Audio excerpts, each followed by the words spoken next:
Welcome back. તો અમદાવાદના બાપુનગરમાં ballot પેપરે Golmaal મુદ્દે પોલીસ ફરિયાદ નોંધાઈ છે. કોંગ્રેસના ઉમેદવાર નાગજી દેસાઈએ પોલીસમાં ફરિયાદ નોંધાઈ. નાગજી દેસાઈએ બેલેટ પેપરમાં સિક્કા મરાતા હોવાનો આક્ષેપ કર્યો છે. મેં ખોટું કરનારાઓને રંગે હાથ પકડ્યા હોવાની વાત તેમને કરી. અમે આશા રાખીએ છીએ કે ખોટું કરનારાઓ જેલમાં જાય. સ્નેહલ પટેલ અને સિક્કા મરનારા ત્રણેય લોકો સામે કડક કાર્યવાહીની માંગ કરાઈ છે. પોલીસ મળતિયાઓને સાવરે નહીં એવી જ અમારી આશા છે.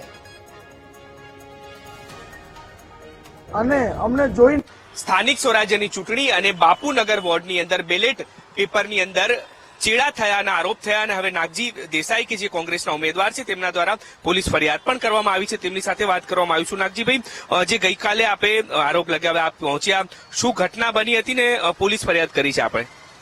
ઘટના તો શરમજનક એટલી કહી શકાય કે આમાં ચૂંટણી પંચે મોઢું કાઢવા જેવું રહ્યું નથી. હવે ગઈકાલે 7 વાગે ખુલ્લા બેલેટ પેપર પડ્યા હતા, ખુલ્લા કવર પડ્યા હતા અને 3 જણા સિક્કા મારતા હતા. આ જોઈને અમારો આત્મા કંપી ગયો કે આટલી હદે આ ખોટું ચાલી રહ્યું છે. ત્યારે મેં 112 નંબર પર ફોન કરીને પોલીસને બોલાવી અને એ લોકોને રંગે હાથ પકડાયા. એના અમે વિડીયો પણ ઉતાર્યા, જે આપની સમક્ષને આપે પ્રજા સમક્ષ વીટીવીએ મૂક્યા પણ છે. અમે એ પણ ધન્યવાદ માનીએ છીએ. હવે આશા રાખીએ છીએ કે આ લોકો જેલમાં જાય.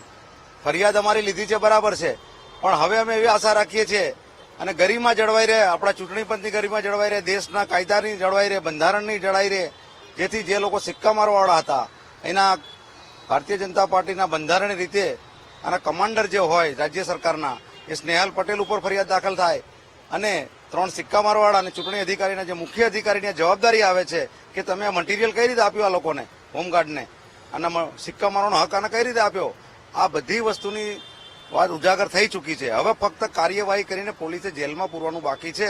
હવે નહીં કરે તો કદાચ અમે તો એમ કહીએ છીએ કે માંગણી કરી છે, પણ ભગવાનના દરબારમાં તો ભગવાન એમને માફ નહીં કરે. નાગજીભાઈ, જે હોમગાર્ડના જવાનો છે, કોણ કોણ છે તે કઈ રીતે ચૂંટણી અધિકારી વગર જ આ પ્રકારે સિક્કા મારવા એકદમ કાયદાકીય નથી, પરંતુ આ પ્રકારે કૃત્ય થયું છે. લાગે છે પોલીસ કાર્યવાહી થશે? તમને જે રીતે ભૂતકાળના બનાવોમાં છાવરતી આવી છે પોલીસ એમના મરતિયાઓને, એવું ના કરે એવી અમે અપેક્ષા રાખીએ છીએ, આશા રાખીએ છીએ. ખરેખર જો કરશે તો એમને પુણ્ય મળશે અને પબ્લિકમાં એક મેસેજ જશે કે ભારતીય જનતા પાર્ટીના શાસનમાં ચૂંટણી પંચના અધિકારી હોમગાર્ડ લોકોને જેલમાં મોકલ્યા તો ભારતીય જનતા પાર્ટી ગોલમાલ કરવાનું બંધ કરીને આમાં સચ્ચાઈથી કામ કરશે. અને જો સનિષ્ઠ પોલીસ અધિકારીને કદાચ ભગવાન સારી બુદ્ધિ આપી સુજવાડશે અને આગળ વધશે તો એને પણ પુણ્ય મળશે.